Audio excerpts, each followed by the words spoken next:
बिस्मिल्लाहिर्रहमानिर्रहीम, अस्सलाम वालेकुम। एक बार फिर यूनिवर्सिटी ऑफ वर्ल्ड के स्पेशल पॉडकास्ट में आपकी खिदमत में हाजिर है। हमारा आज का स्पेशल पॉडकास्ट मार गए हक के हवाले से 1 साल कंप्लीट हो गया और आज एज अ नेशन हमारे लिए फ़ख्र की बात है। और ख़ास तौर पे हम इन जवानों को, फ़ौजी जवानों को, उन एयरफोर्स के जवानों को और अफ़वाज पाकिस्तान को खराज तहसीन पेश करना चाहेंगे कि उन्होंने हमारा सर फ़ख्र से बुलंद किया। इस हवाले से हम बात करेंगे। मार्का हक़ 1 साल मुकम्मल हो गया है और हमारे साथ स्टूडियो में मौजूद है कैप्टन रिटायर्ड उमर फ़ारूक साहब, जो कि एक एक्सपर्ट हैं, डिफेंस एनालिस्ट हैं, और उनसे जानने की कोशिश करेंगे। बहुत शुक्रिया sir, thank you so thank you much. Umar भाई, बहुत शुक्रिया। सबसे पहले सर ये बताइएगा कि ऑपरेशन सिंदूर जो एक फॉल्स फ्लैग ऑपरेशन था, जी वो क्या था, और फिर मार का हक वो क्या था, इस हवाले से बताइएगा। जी उमर भाई, थैंक यू। और जैसा कि आपने कहा कि ये एक जुबिलेंस है, ये एक पूरी कौम के लिए फ़ख्र का और एज़ाज़ का मकाम है कि 1 साल हुआ उस मार्के हक़ को और बुनियान मरसूस ऑपरेशन को। बेसिकली अगले साल पाकिस्तान 80 साल का हो जाएगा, और आपने देखा कि भारत ने हमेशा झूठे इल्ज़ामात लगाकर 65, 71, 99 और इन तमाम सालों में जितने भी पाकिस्तान पे हमले किए और एग्रेशन की, हमेशा फॉल्स फ्लैग ऑपरेशन किए। और भारत का ये वतीरा रहा है कि वो झूठा इल्ज़ाम लगाता है और उसकी आड़ में पाकिस्तान पर हमला करता है।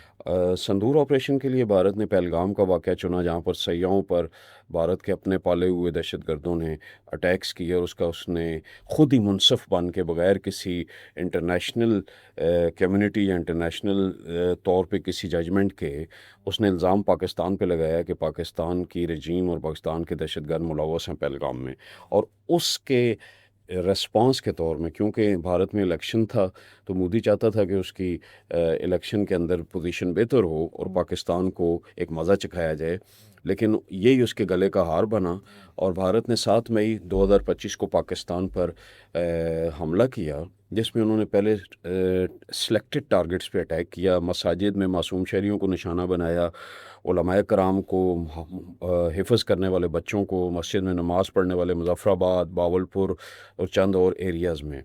और उसके बाद भारत ने एक फुल फ्लेज वार का आगाज़ कर दिया, जिसमें ड्रोन्स भेजे गए पाकिस्तान में असास जगहों पर और मुख्तलिफ़ शहरी आबादियों पर मिसाइल्स जो है वो गिराए गए, ड्रोन्स का अटैक किया गया। तो ये था संदूर ऑपरेशन।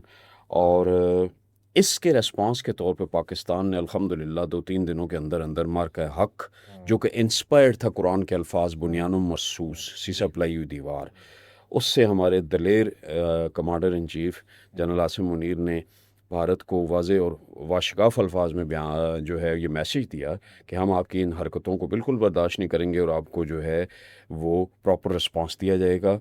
और इस तरह मार्का हक़ का आगाज़ हुआ। आगाज़ हुआ। जी अच्छा, ये बताइएगा कि ये जो मार का हक बनियानुल मरसूस, इसके साइलेंट फीचर क्या जी थे, दोनों के लिए आउटकम क्या थे? जी बिल्कुल सही है उमर भाई, बड़ा अच्छा सवाल है। देखिए, इसका हम अगर एक जायज़ा लें एज़ ए एनालिस्ट और एक एज़ ए जो है लेमैन भी, तो बहुत सारी ऐसी चीज़ें हैं जो सामने आती हैं। बेसिकली भारत ने संदूर की आड़ में पाकिस्तान को नुकसान पहुंचाने का उनका मोटिव था, जो बुरी तरह नाकाम हुआ। अल्हम्दुलिल्लाह पाकिस्तान आर्मी ने ऑपरेशन मार्क हक और जो कि बुनियानुम मरसूस, देखिए पहले वर्ल्ड ISS का चुना गया पाकिस्तान फ़ौज ने, सीसा पलाई हुई दीवार कुरान के अल्फाज में।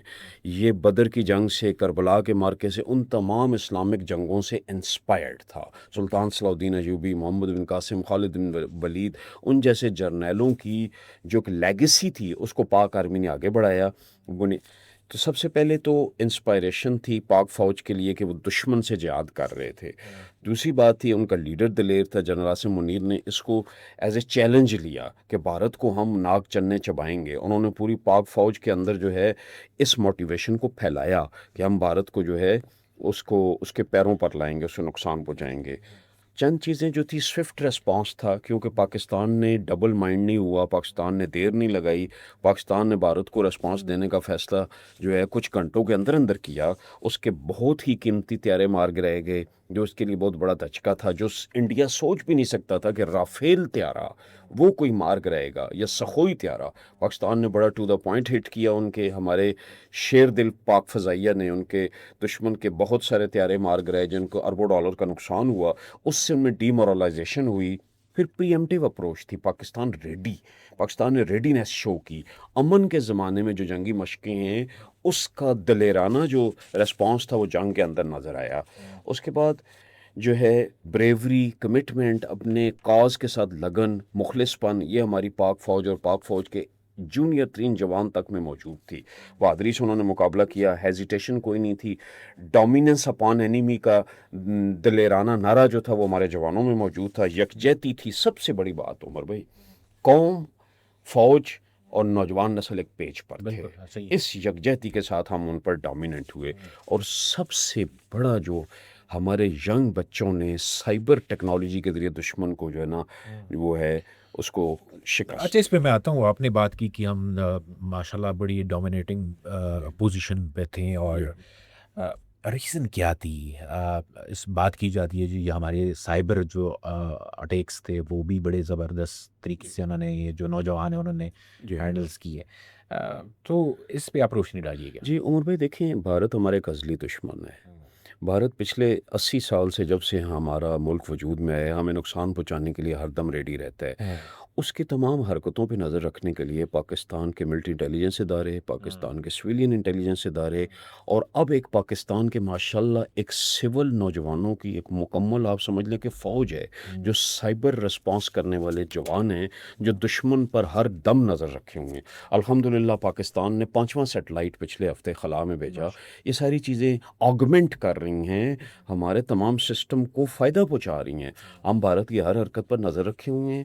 بھارت جب بھی کوئی ایگریشن کا سوچتا ہے، وہ کوئی میزائل پاکستان پہ فائر کرنے کا سوچتا ہے، کوئی ڈرون پھینکنے کا سوچتا ہے، الحمدللہ ہمارے ادارے جاگ رہے ہیں، ہماری عسکری قیادت جاگ رہی ہے، ہماری نوجوان نسل نے بہت اچھا، ینگ جو بچے تھے انہوں نے بھارت کے سسٹمز کو لاک کیا۔ ناردرن انڈیا کا پورا پاور سسٹم جو ہے وہ جیم کر دیا گیا، ان کے کئی ایئرپورٹس کو جیم کیا گیا، ان کے کئی رن ویز کو جیم کیا گیا۔ یہ جو جیمنگ تھی، that was the basic you can say the factor of the concurrence upon India. الحمدللہ تو ہمارے عسکری ادارے ایسی موٹیویٹڈ نوجوانوں کی ایک جنریشن تیار کر چکے ہیں جو قوم سے محبت کرتی ہے اور دشمن کی ہر غلیظ حرکت پر نظر رکھے۔ اچھا، آخر میں آپ یہ بھی بتائیے گا کہ آج کل وہ کنونشنل وار کا زمانہ نہیں رہا۔ جی ٹیکنالوجی بہت آگے گئی ہے، اور جو ہمارا یوتھ ہے، نوجوان ہے، جی وہ کس طرح آگے جا کے پاکستان کے لیے سرو کر سکتے ہیں؟ جی بہت اچھا سوال ہے عمر بھائی۔ آپ کو پتہ ہے کہ میں اپنے موٹیویشنل لیکچرز میں بھی ہمیشہ یوتھ پہ فوکس کرتا ہوں، کیونکہ یوتھ ہی پاکستان کا سرمایہ ہے۔ عمر بھائی، آج quantum physics, nano physics, artificial intelligence, chat G P T, ان ساری چیزوں کا دور ہے، اور ڈیفینس ٹیک جو ہے it is also motivated from these all modern technologies. آج ڈرون کی جنگ کا دور آ رہا ہے، آج روبوٹک جنگ کا دور آ رہا ہے۔ آج دشمن جو ہے ایک سٹیپ آگے بڑھنے کے لیے ہر حد تک جانے کو تیار ہے۔ الحمدللہ ہمارے ادارے اس سلسلے میں بہت کچھ کر رہے ہیں۔ میں نوجوان نسل کو یہی پیغام دوں گا، دیکھیں نیشنل ڈیفنس یونیورسٹی بڑے بڑے اچھے پروگرامز کراتی ہے۔ جو نوجوان ڈیفنس اسٹڈیز کی طرف انٹرسٹڈ ہیں، آئی آر میں جو انٹرسٹڈ ہوتے ہیں یا ملکوں کے دفاعی تعلقات کے اندر انٹرسٹڈ ہوتے ہیں، ان کے لیے بڑی بڑی اچھی چیزیں موجود ہیں۔ اور دیکھیں سائبر کے اندر پاکستان کے بہت سارے نوجوان جو ڈیفنس اداروں کی مدد کر رہے ہیں، ان میں بڑا اچھا سکوپ اور کیریئر موجود ہے۔ Nano physics, quantum physics, space sciences, یہ جتنی بھی سیٹلائٹس کو خلا میں بھیجنا، ماشاءاللہ ابھی آپ کو پتہ ہے 2 ہمارے نوجوان چائنا نے سلیکٹ کیے ہیں، جن میں سے ایک جو ہے وہ خلا میں جائے گا انشاءاللہ۔ یہ وہ فیوچر ہے جس کے لیے ہمارے نوجوانوں کو سوچنا ہے۔ پاکستان کی بقا، پاکستان کا سروائیول ہماری نوجوان نسل کے ہاتھ میں ہے۔ They should come up with the good ideas. ہمارے نوجوان کسی سے کم نہیں ہیں، یہ ساری ٹیکنالوجیز ہمارے اس قوم کے نوجوانوں نے تیار کی ہیں الحمدللہ، اور وہ فیوچر میں مجھے نظر آ رہا ہے کہ انشاءاللہ وہ اس سے بہتر چیزیں بنائیں گے اور ان پر فوکس کریں گے۔ جی بہت شکریہ سر، تھینک یو سو مچ۔ بہت شکریہ سر۔